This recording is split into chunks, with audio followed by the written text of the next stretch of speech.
我是赵少康，欢迎你来到 TVBS 赵康战情室。在我们现场来宾，林别友议员、张启凯委员、尹乃菁小姐、柯志恩委员、林佩祥委员、林涛议员。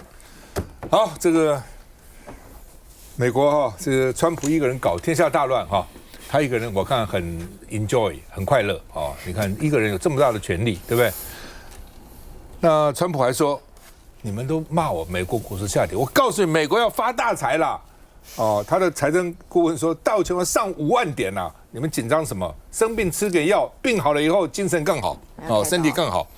那所以他说，美国现在每天进账20亿呢，每天20亿美元呢，我这个关税都来了，70个国家排队在等那川普说，超过70个国家想来谈判，日本跟韩国团队也正在赴美途中，我们也要去要去然后呢，他说呢，这个大家都要来，而且呢，我不但收的关税呢，药品也很快要收高额关税，药品也要来所以对台湾也有影响，因为台湾有些药也这个外销的那另外呢，原来前天说50几啦，昨天说70几个国家都在排队等谈判，白宫现在是不读不回。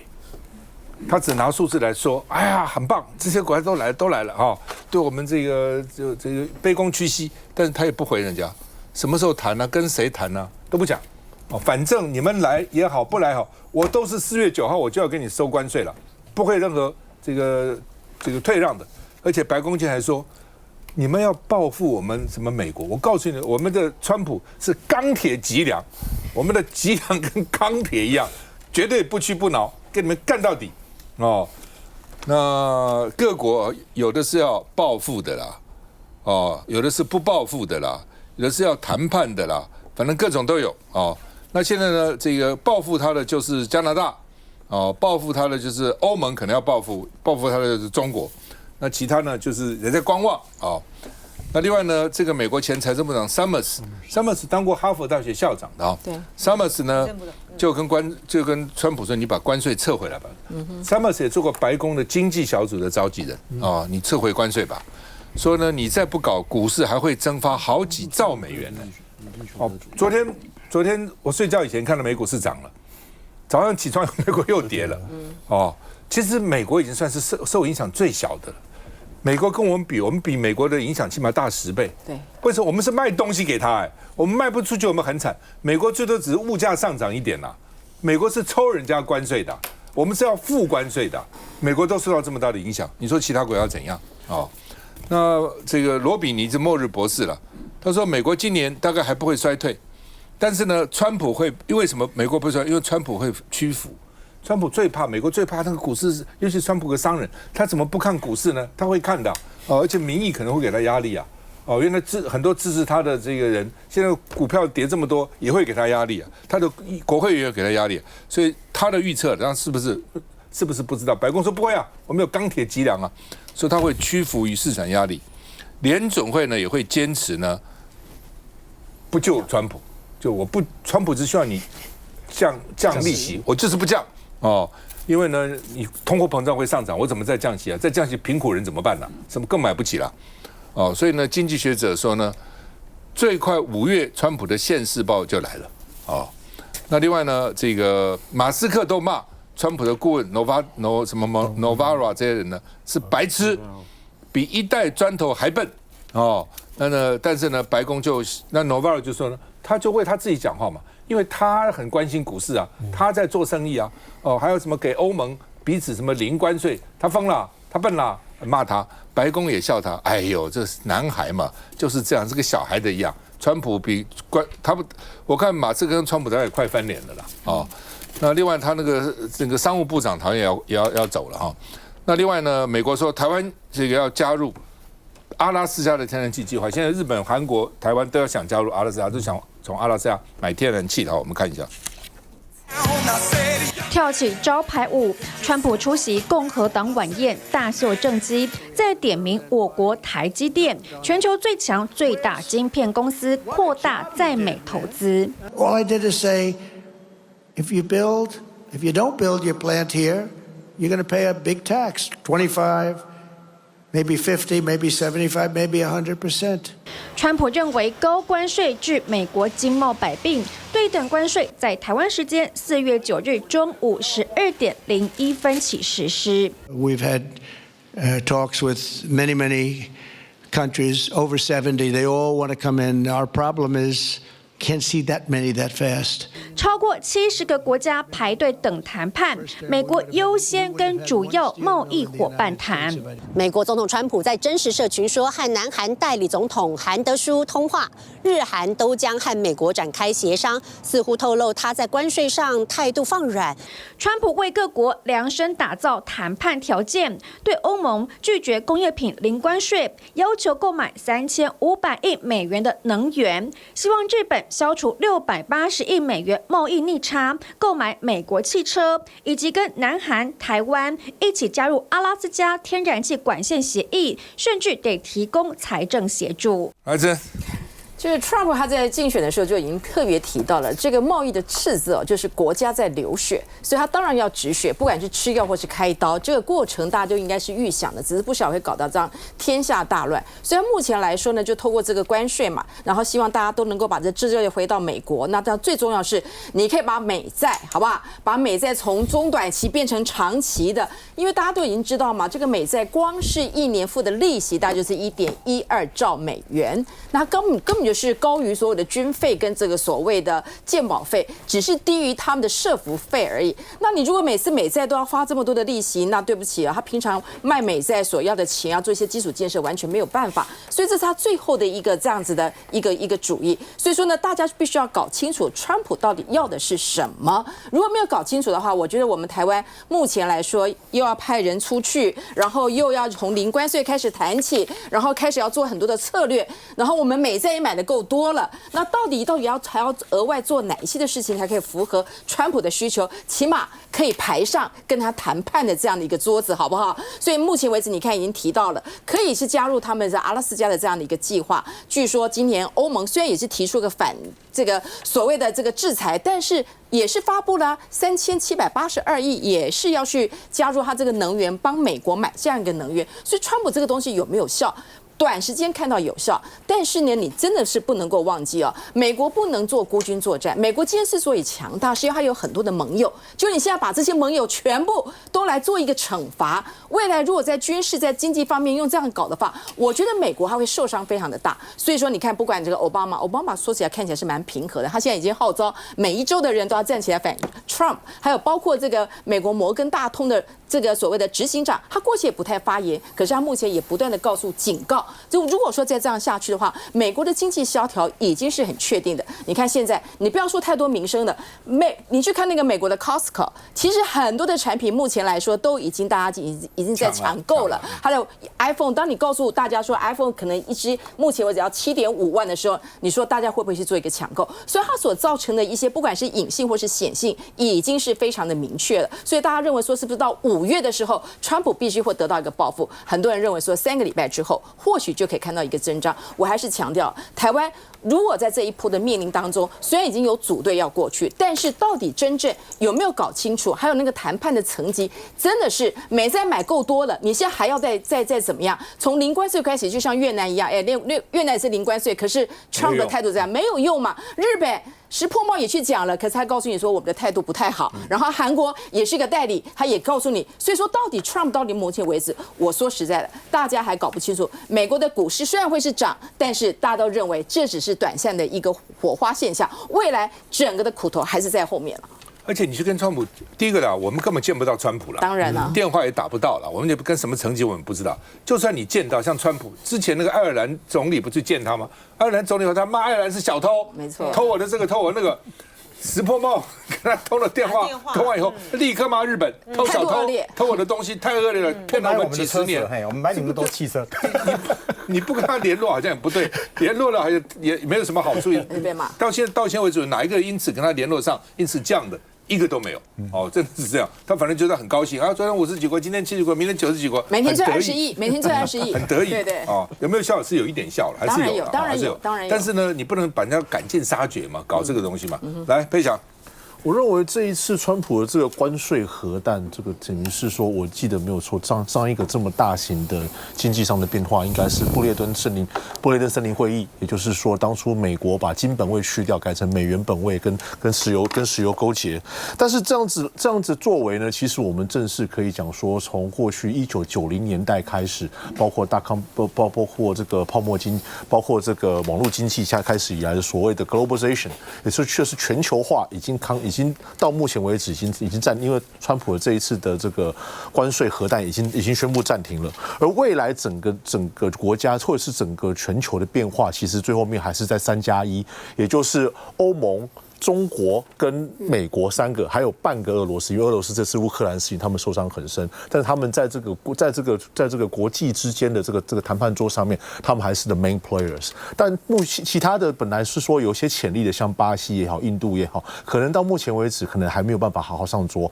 如果你不上桌，如果你不在桌上坐着，那你很有可能就变成菜单中的一个盘子。所以这种未来我们会看到说不同的这种区域之间的联合，也就是说这种所谓的地缘政治之间的联邦、区域之间联合会越来越密切，甚至是说有没有可能说忽然是美国跟俄国联起来对付欧盟，或者欧盟有没有可能有一天欧盟跟俄国联合起来对付中国或对付美国都有可能，因为跟郑恩姐上次我们上节目讲的一样，我们有生之年没有看到美国跟俄国会坐在一起，然后好好来分一盘菜， 007都看不到，007都看不到这个情况，可是事实上却发生的。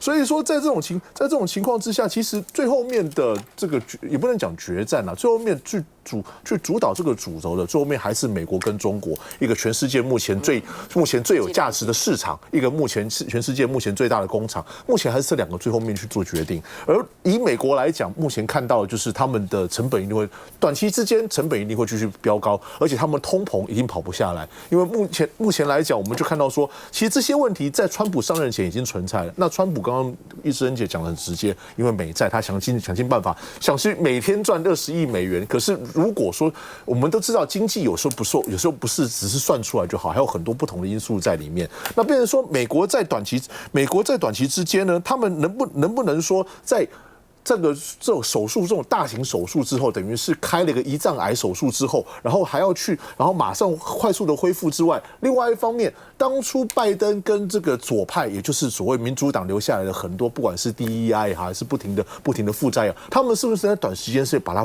复原回来，那是一回事。那至于中国这边的话，我记得以前我10几年前在智库的时候，我是在那个台湾民主基金会，我们曾经去 USC 去访问 Stanley Rosen， 那应该还在，他是个中国学者专家，他是好像季辛吉那时候培养出来人之一。他就直接讲说，在中国他们要保持政权，只有2件事情要做。第一件事情，他们要满足他们的经济需求；第二方面，他们要满足他们爱国心的需求。那经济面的需求的话，就是他们可能未来从外销转内需，从外销转内需的时候，不管是说，因为中国是一个很奇特的市场，它目前吸收了全世界的资源跟讯息之后，它什么东西都容易做得出来，而且都是以本来市场本来制造的地方价格还要低。那另外一方面呢，他们爱国心的需求，那中国目前来讲，目前老实讲，就除了我们中华民国跟中国之间台湾问题之外，其他他们都采取守势的，但是他们的爱国心需要去被满足。那这种前提之下，是不是有可能擦枪走火，在这个地缘政治在接近崩溃的地方去有些这方面的承诺？所以说整个来讲的话，我必须还是讲一句话，这跟我们过去20年之间我们看到的说全球化、全球一体，然后什么事都全球村，大家分工合作，那个时代很有可能到目前为止，不敢说结束，但是至少是一个暂停。而未来我们会看到更多不同的所谓的 regional cooperation， 也就是区域经济般的合作。但在这上面来讲，可能最后面还是看的不只是经济实力，而且军事实力的综合，才是决定能不能上桌的主要原因。当然，美国自己本身很惨了哈，它这个原来我们都讲说美国欠债36兆美元，今天最新数字已经快38兆美元，对，速度非常快的在累积，利息很可怕。那美国为什么搞成这样子呢？它也不过3亿人口，但是它消耗的这资源啊，就它人口可能就全世界20几分之一，消耗资源可能全世界的1/3、1/4。哦，所以我观察美国，就是它太浪费了嘛，对不对？太享受了嘛，太懒了嘛。哦，这话难听，真的是这样子啊。很多事情他也不做啊。你光想，那你就等于是你在消耗全世界的资源嘛。别人像我们台湾，牺牲了我们的土地，牺牲了我们的空气，牺牲我们的水，牺牲了我们劳工权益，制作那个物美价廉的东西给你，让你享受，然后呢？我们赚了钱，还去买美国的这个国债券，买了一堆，我们6000亿美金，几乎5000亿又买美国的债，然后最后美国还说不行，还说这个要报复你，那是不是烧谁惹谁了？好吧，那美国跟中国现在的确是两个现在两个三洋要打架，两个大象要打架。那他原来就最早征了中国15%的关税，后来20%，所以有些产品原来就35%的关税，现在再加上34%。好，然后呢？现在再加50%，而且川普说立刻生效。等他打电话来，那对大陆来讲，他说我跟你干到底。为什么干到底？你征我50%的关税，跟征我70%的关税，跟征我100%的关税，跟征我1000%的关税是一样的、啊。就当你当我所谓再多不愁嘛。现在看起来关税多愁也没用。当你加我的时候加到这个地步以后，我反正我也卖不过去了嘛。为什么卖给你呢？我的利润本来这么薄，我利润可能只有纯利5%、10%，你加了我50%关税，我干脆送你算了。所以在这种情况，你加吧，对不对？更何况中国从川普第一任到现在已经9年了，中间有拜登，这9年他也想办法在解决他的问题。所以中国外销到美国的产品只占他全部外销的14.7%，并没有那么多啊。14.7%是怎样嘛？1毛都不外销，我是苦一点而已嘛，对不对？那个他们那个好像是谁大陆谁讲的，这个说呢，3年以前呐、那时候被制裁，我中国人吃土都可以了，你美国人能吃土吗？但中国人现在也不能吃土了了，好，那也是吹牛。现在因为由俭入奢易，由奢入俭难，要吃土也不容易了。不过至少他一说我比你能忍耐嘛。我们休息一下再回来。就是中国人现在。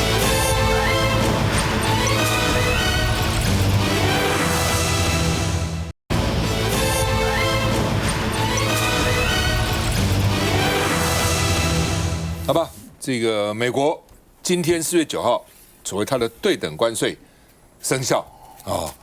那另外呢，川普说我在等习近平电话，我不会打给他的，叫他打来啊。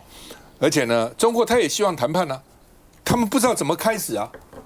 意思是你打电话给我来问我哦。中国现在也火了，也不打了，打给干嘛？打完以后还被你骂一顿啊。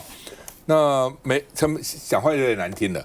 美国副总统 Vance 就说呢，中国是乡巴佬，乡巴佬然后呢，这个意思就是说呢，这个中国呢根本就很笨完全不懂国际贸易，然后呢，所以大陆网络就生气了，骂我们是乡巴佬所以中国就骂回美国说你们无知又悲哀，像这个范斯副总统无知又悲哀又不礼貌的话，令人感到悲哀那另外呢，这个大陆昨天商务部长说，我们奉陪到底，而且现在想要叫欧盟，就是他们现在是说，如果美国以外的这些国家能够团结一致、联合起来，也许就可以干掉美国。事实上是，如果全世界可以团结，但不容易嘛。那他们之间他有矛盾，连欧盟之间都有矛盾嘛。所以那个法国总统马克龙才说，我们欧盟要团结一起啊，不能单独去行动啊。我们所有答应美国的投资。不管是以前答应的，跟以后要去的，通通停，集体的谈判。所以马克龙还是有一点概念你们个别去。川普现在想搞的就是个别谈，拜登那时候搞的是打群架大家一起打来围堵中国。川普说不要，我才不跟你们打群架，我一个个来，你们都不如我所以呢，他那个关税你看，有的10%。有的11%，有的20%，有的30%，有的40%，有的将近50%，在中间就有不同了，就这各个给你击破。将来也是你们来谈你们一个个来谈中间来挑拨你们那就是这些国家能不能团结一起？那欧盟现在也原来排路排得很凶了，排中，那现在好像欧盟也想要那怎么办呢？美国逼得没办法只好呢大家做朋友。所以呢，范德赖恩还跟李强通电话，跟大陆的总理。说我们是不是能够透过谈判来解决问题？不要美国已经打我们了，我们自己本身不要你打我，我打你那另外呢，中国可能会反制美国的农产品，反制它的服务业，包括电影。他说我们的立场很清楚了我们将继续采取坚决有力的措施维护自己的权益。那他有6招了哪6招呢？第一个就是大豆、高粱、农产品，因为这些州价钱也许不是很多了，但是川普的支持的心脏对。那第二个呢，禽肉。什么鸡啊、鸭、鹅不可以，说美国有禽流感，所以我为了保护我们国人的健康，禽肉不能来。芬太尼芬太尼本来不是毒品，本来是这个药物了，但是呢，也可以做成毒品了。说我们是道德上来管制啊。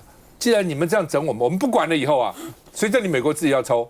鸦片战争的时候，你不是叫我们抽吗？现在你们抽哦，所以呢，芬太尼也不跟你合作了哦。然后呢，服务的领域哦，然后呢，美国电影不给你进口了，因为美国好莱坞是很强的哈。另外呢，智慧财产权哦，我们要调查有没有侵害我们的智慧财产权哦。中国是不怕事的，干到底的哦。所以呢，而且呢，现在是东升西降，你西方已经没落了。所以跟你斗争有底气，干到底哦。他一方面是为了国内安抚了，一方面呢，当然也是真的。你搞我104%的关税，我要跟你谈什么呢？我们看一下。美国总统川普的关税争议还没停，结果副总统范斯又另辟战场。We borrow money from Chinese peasants to buy the things those Chinese peasants manufacture. That is not a recipe for economic prosperity. 原本要替川普的政策护航，结果竟然说出歧视性的用语，美中网友怒呛没礼貌，大陆外交部也做出反击。听到这位副总统说出这样无知又缺乏礼貌的话，令人诧异，也感到悲哀。中美剑拔弩张，尤其在川普宣布对大陆征收104%附加关税，将在9号中午12点生效后，中美间的紧张态势再度攀上近年罕见的新高点。China they want to make a deal. They really do. They want to make a deal. They just don't know how to get it started. Because they're proud people. 对大陆又酸又骂，嘴上不饶人的川普说，大陆其实想坐下来好好谈，但大陆官方强硬态度并没有缓和迹象。如果美方置两国和国际社会的利益于不顾，执意打关税战、贸易战，中方必将奉陪到底。大陆官媒新华网副总编辑创立的微信公众号牛弹琴自称引述消息人士说法，表示中方已备好6大招反制美国，包括暂停毒品芬太尼查缉合作，进一步限制美国大豆、高粱、禽肉类产品。另外，可以减少或禁止美国电影输出中国，并限制美国公司参与中国政府采购等服务贸易合作。2024年，美国对中国服务贸易为出口顺差272亿美元。大陆不买美方咨询和顾问服务，等于拿走美国嘴边的肥肉。面对川普在关税上宣战，大陆从官方到民间都立场强硬。那这个，川普对我们课这个32%这个高关税，简直是个很严重海啸，对我们影响会很大。那现在啊，看起来中国大陆那边是对他是奉陪到底，他两只大象在打仗了。我说对撞的过程里面，我觉得台湾也要非常非常小心哈。那你现在看到川普。他现在看起来怡然自得啊，他很享受啊。打高尔夫球，前几天他打高尔夫打4天，他还进入那个什么冠军赛是吧？还对外在夸口。那有70国家排队在那边等着跟他谈判。我们现在还在等哦，连台湾都在等。我今天特别问，我们现在去了，除了说突然提到以前说是很严正的要去交涉啊，结果180度转弯之后说什么？我们要扩大去采购，扩大去投资。我现在就直接问经济部长，那你们应该经过盘点啊。天然气你到一直连带轻的都是要去买，因为之前川普就讲说，我钻啊，我就是要把天然气大肆的卖给其他国家，那戴清德就赢上去啦。我说你到底要增加多少？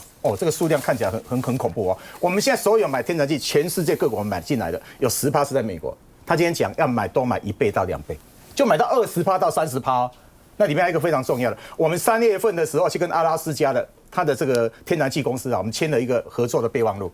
这个刚讲的那一部分就是要加在这里面的。更严重的是什么？里面有一笔钱啊，他们说要用440亿美金啊，440亿上兆要去做什么事情？新闻里面本来传出来的，包括路透社那边传出来是说，可能台湾我们包括要去可能例如说管线那部分我们也要付。然后甚至我就问他，那个工作人员说不会只有那部分的，包括开采什么那些，我们就等于是不止买，我们要做一些投资就对了。那老讲这个倒没有错，这可能对于降低这个一部分的这个逆差，我们可以让关税不要这么低，可能是一个方法。不过我再提醒他，就是说钱也不是一直丢进去了，所以比较好的方法，老讲是核电嘛，对不对？核电第一个我们核电是稳定的，对不对？价格又低嘛，那就不要涨电价，还可以再降电价。那核电有一个很重要的哦，不只是让我们那个逆超可以降下来，如果美国是卖给我们这个设备跟这个技术，它是分年在帮忙嘛，对不对？你每一年服务一次，我们就给你一点钱啊。那所以真的两岸有什么危险的话，美国就要来帮我们喽，对不对？而且国际上是明定的哦，打仗的时候不能打那个核电厂，天然气，你看乌俄战争这次的时候，俄罗斯还去打乌克兰的那个天然气的气槽，天然气是比较危险的。所以我今天有这个明确要求是说，第一个，你天然气要买这么多了。1倍到2倍，那你要谨慎的同时，包括投资你要同时说，这个包括核电这部分你要好好去谈。现在国发会主委跟这个经济部长都说好，这部分他们会反映，好，这是一个比较好的。可是我现在要提醒，就是说，民进党这次是安心税，一开始太乐观了。当欧盟啊很多国家跟美国都已经在喊价的时候。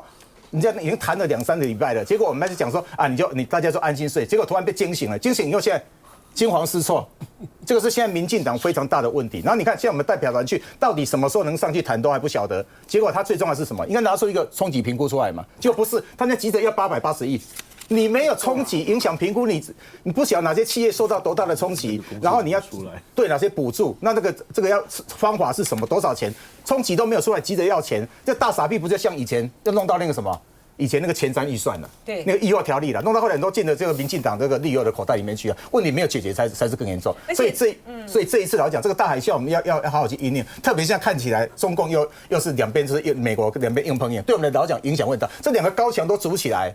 我对这台湾是雪上加霜了，可是相对的，我们现在派出去的同时，我们当然全民是共体时间，共护国难，大家团结在一起。我们不要像那个，今天我很生气，今天总统府的副秘书长还出来，对，就是要讲这个，对，很过分，还出来造谣，然后还讲说在野党去砍了什么经济部的钱，经济部今年多了。